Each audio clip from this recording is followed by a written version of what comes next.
You better love me again.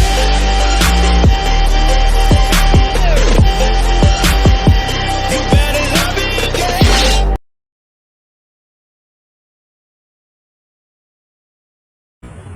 Assalamualaikum teman-teman. Apa kabar semuanya ya? Semoga kabar Anda sekalian dalam keadaan kabar baik. Amin ya rabbal alamin. Bertemu lagi dengan saya di channel YouTube Sabar GB, di mana merupakan salah satu channel penyandang disabilitas yang berisi tentang semua aktivitas dan kegiatan penyandang disabilitas, terutama aktivitas saya sendiri. Baik teman-teman, kali ini saya akan meliput di Gereja Katolik Santo Athanasius Agung, Karangpanas, Candisari, Semarang. Oke teman-teman, bagaimana liputannya? Ikuti terus channel YouTube Sabar GB.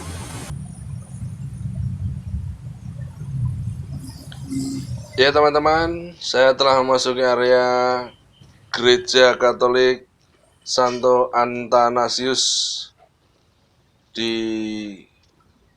Karangpanas ini ya teman-teman ya. Ini sudah memasuki halamannya ya. Kalau menurut literatur, perkembangan agama Katolik di Kota Semarang tidak hanya bisa dilihat dari Gereja Santo Yusuf atau Gereja Gedangan yang berada di Jalan Ronggowarsito dan Gereja Katedral yang berada di Jalan Pandanaran ya.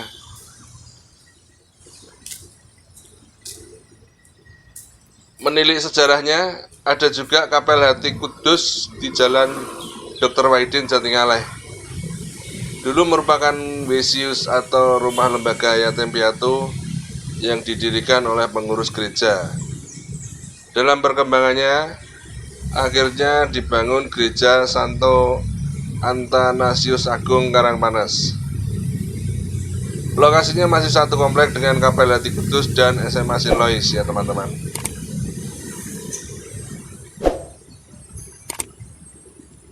Dulu lebih dulu ada Kapel Hati Kudus. Kemudian pada 1 Juni tahun 2000 berdiri Gereja Santo Athanasius Agung di Karangpanas, Semarang, dan diresmikan oleh Uskup Agung Semarang MGR Suharyo.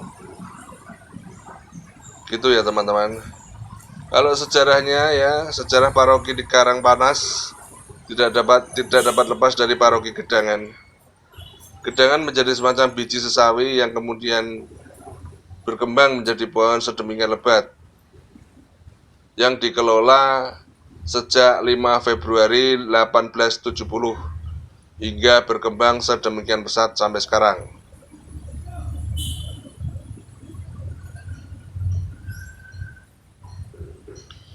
Pada tahun 1912, Yayasan RK Wesius mulai mendirikan panti asuhan baru di Candi Lama atau Karangpanas. Mula-mula rumah baru ini dimaksudkan untuk anak-anak perempuan, namun akhirnya rencana berubah yang kemudian diperuntukkan bagi anak laki-laki. Pembangunan gedung pada saat itu selesai pada 1 Mei tahun 1915 yang diteruskan penyempurnaan di sana sini ya teman-teman. Para bruder atau rohaniwan Katolik yang telah mengelola panti asuhan anak-anak laki-laki di kompleks Susteran Gedangan memindahkan ya anak-anak muda asuhan mereka pada 15 Juni tahun 1915 ke Karangpanas ini teman-teman ya.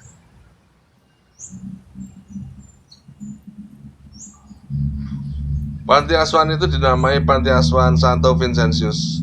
Komplek panti asuhan yang meliputi juga Kapel Hati Kudus Karangpanas diresmikan oleh MGR Luipen SC pada 26 September tahun 1915. Dia adalah pastor pertama yang tinggal di Karangpanas sebagai direktur Wesius.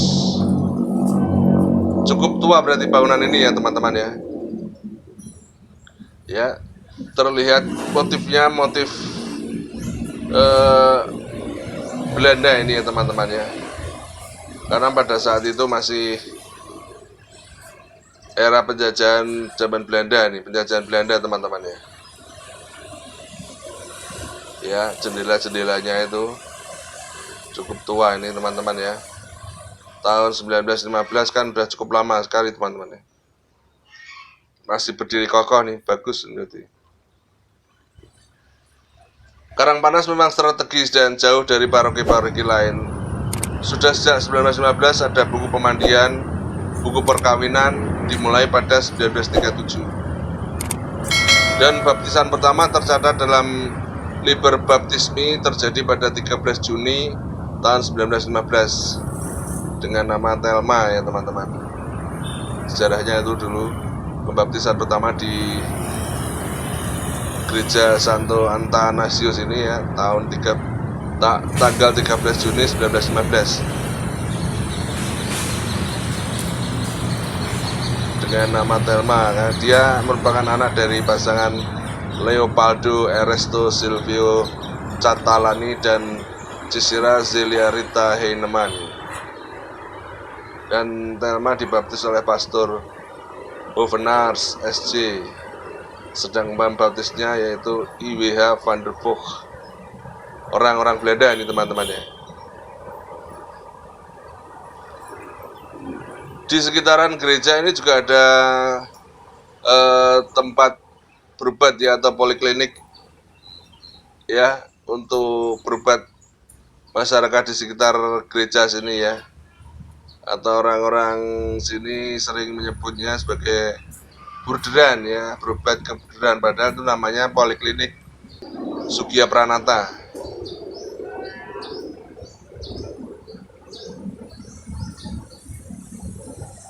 Oh ya teman-teman, untuk baptisan yang orang pertama Indonesia di sini yaitu tercatat bernama Franciscus Waluyo Haryadi. Dia merupakan anak dari Karel Tole Harja Soekarto dengan Francisca Sudarmi, yaitu pada tanggal 19 Desember tahun 1924, dan dia dibaptis oleh Romo J. Savings SC.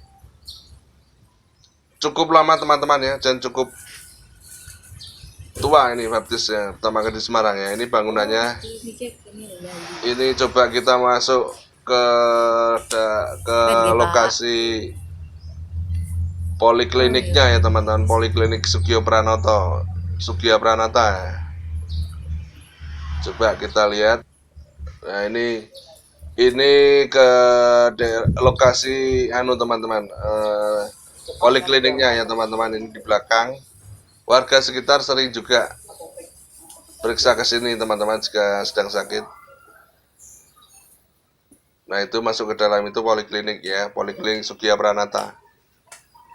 Di sini ada poliklinik kesehatan umum dan poliklinik gigi teman-teman ya. Pepohonan juga masih rimbun ini teman-teman, sehingga suasana sangat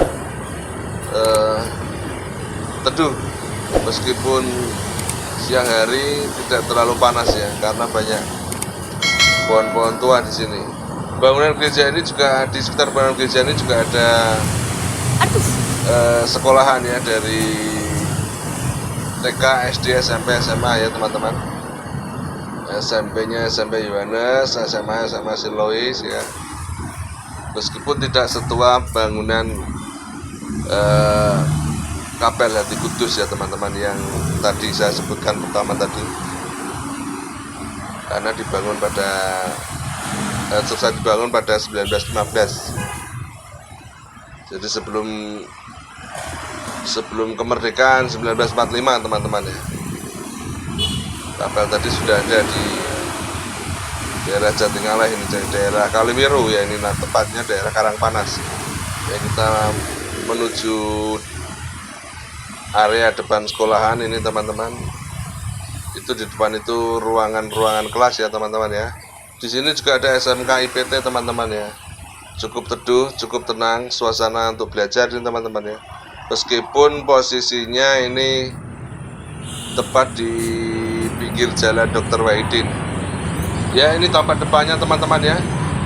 Tampak depannya bangunan sekolahan, ada SMP Yohanes, SMA Saint Louis ya teman-teman. Dan hingga sekarang masih digunakan sebagai tempat proses belajar mengajar ya teman-teman.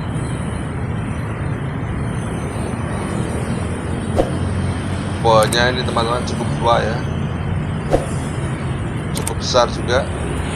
Kalau pavingannya ini belum begitu lama teman-teman ya, karena awalnya dahulu hanya tanah ini teman-teman.